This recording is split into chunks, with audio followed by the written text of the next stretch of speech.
Hi, I'm Andrew. And I am Minna from The Foolish Couple. Today we're going to talk about tact. What is tact? Taste, aroma, color, and texture. T-A-C-T. And of course we are talking about food. There used to be these 4 standards of good food. That's how my grandparents taught my parents and how my parents taught me. A simple plate of stir-fried Chinese broccoli, for instance, the vegetable should have a nice green color. It should smell like freshly cut vegetables, have a nice hot texture when it's not overcooked, and it should taste like Chinese broccoli. But this is all before food became scientific. The tax standards are no longer enough to validate how good the food really is for you. Nowadays, all fruits and vegetables are colorful. That's because colors can be infused into crops genetically. An apple looks more red than they should be, and an orange is, well, more orange in color. With the latest scientific breakthrough, we can grow apples that do not oxidize after you cut it. You know how usually after you cut an apple that the flesh turns brown? That's oxidation, and it used to be a way to tell how fresh the apple is after you cut it. If it turns brown, you know it's been sitting around for a while. Now, there are apples that are newly genetically modified that will just stay green after you cut it for days and days, sometimes even weeks. Still think the apple is fresh? Well, think again. Now, have you ever smelled artificial flavors? Have you burned an apple pie candle perhaps? Have you smelled a lavender room spray?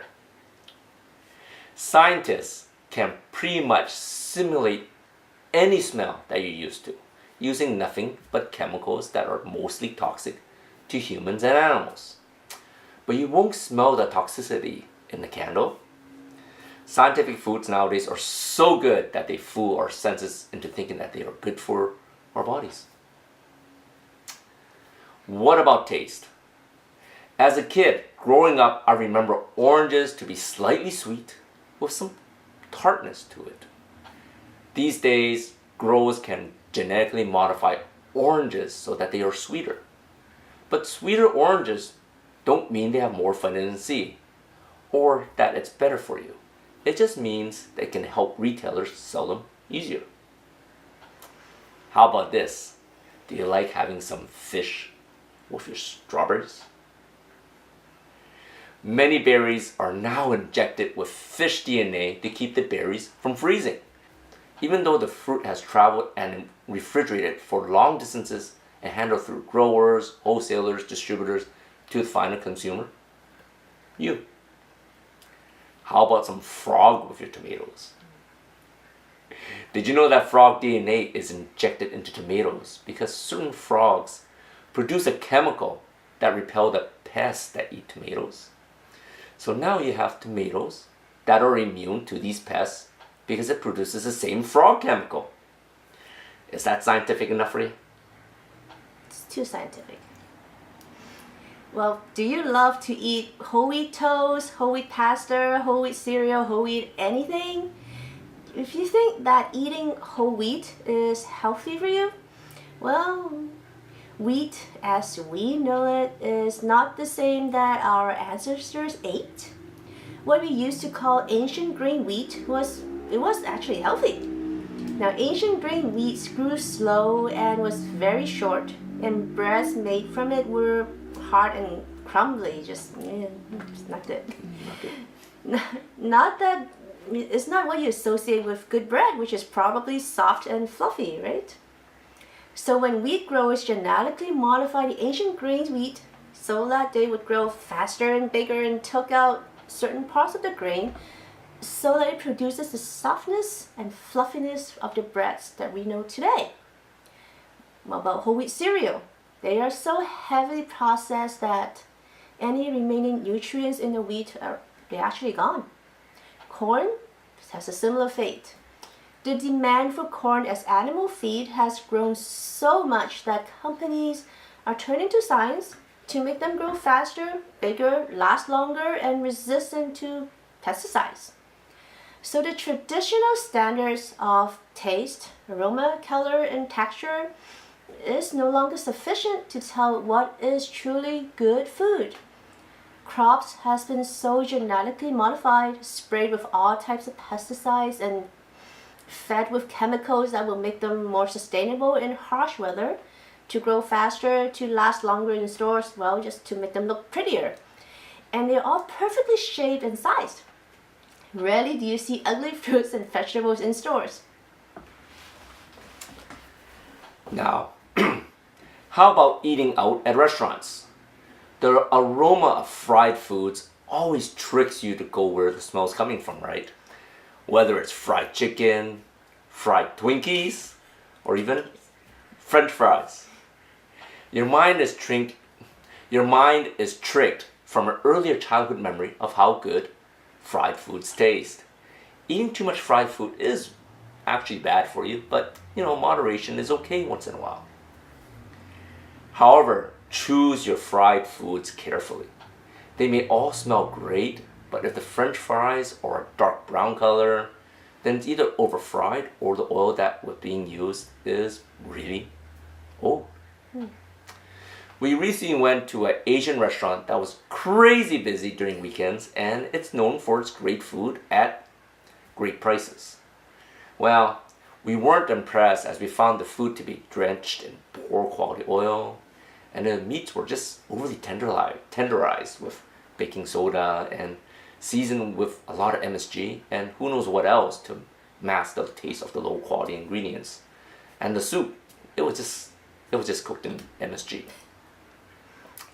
Foods cooked with old or low quality oil will come out darker in color and usually leaves this heavy and rough feeling on your tongue. As for MSG, you can tell because it makes you thirsty. But since your brain can't distinguish between thirst and hunger, the MSG actually tricks your brain that the food that you're eating actually tastes better than it actually is, making you want to eat more of it. What we saw was the color of old oil, smell of freezer burn, and taste of MSG. The food didn't seem so appetizing to us at all. And to be honest, we barely ate any of the food after a few bites. It was really weird that most of our friends was praising how good the food tasted after we left. Is it simply we had a different taste buds from them, or are we just food snobs? I think we are food snobs. Well, the reality is that most people are used to eating that type of food that, as most Chinese restaurants are usually using similar ways of cooking.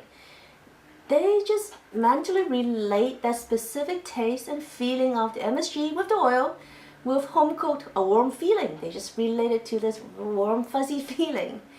We tend to choose our foods based on how we think it's going to make us feel. Hence the phrase comfort food. Because, well, we think it makes us feel secure and comforting, just like at home, that, that mac and cheese isn't really good for you. Your bodies learn to associate the smell of old oil and the taste of MSG as signs of good food.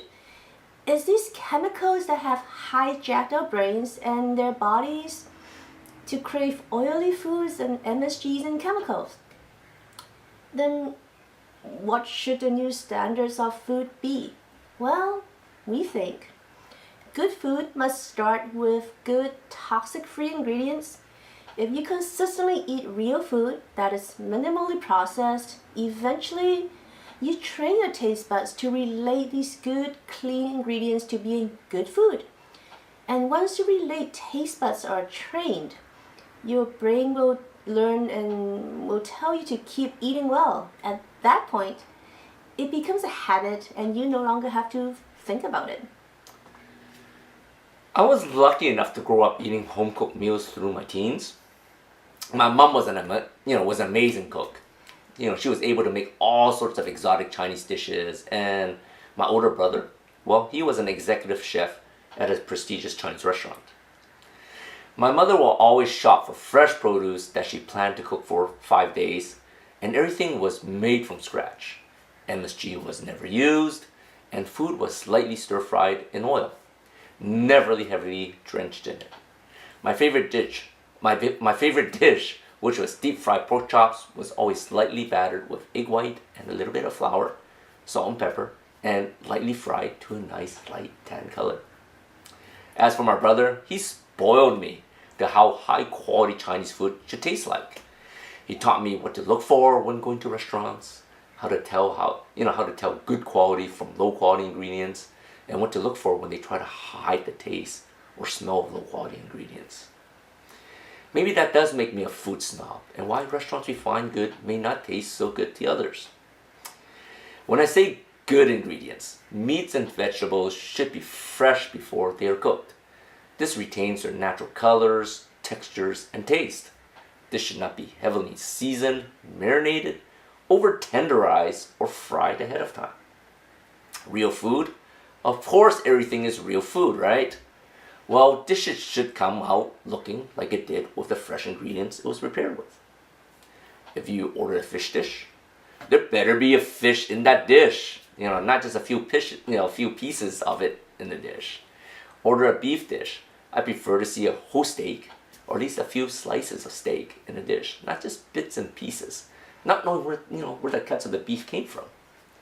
And chicken, one of my favorite sources of protein. I like to see the whole chicken, sliced up and preferably roasted.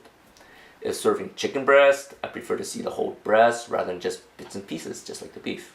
Not knowing how long the chicken has been sitting around in the kitchen, right? No chicken nuggets for you? No more chicken nuggets. Fresh ingredients just taste good. It tastes better. They don't have a certain texture, smell, or taste that doesn't need to be hidden by over-processing. I know all cuisines prepare the fruits differently, but if they are serving really fresh ingredients, they don't need to hide the dish in sauces, over-fry them, over-marinate or season them with MSG. The taste of fresh ingredients should just shine through with minor seasoning. Good steak tastes amazing with just a little salt and pepper as seasoning. Fresh fish steamed with a little oil drizzled over soy sauce is really amazing. Now are you hungry for some real good, clean, colorful food? Well, we are, so off we go. Till next time, love what you live and live what you love.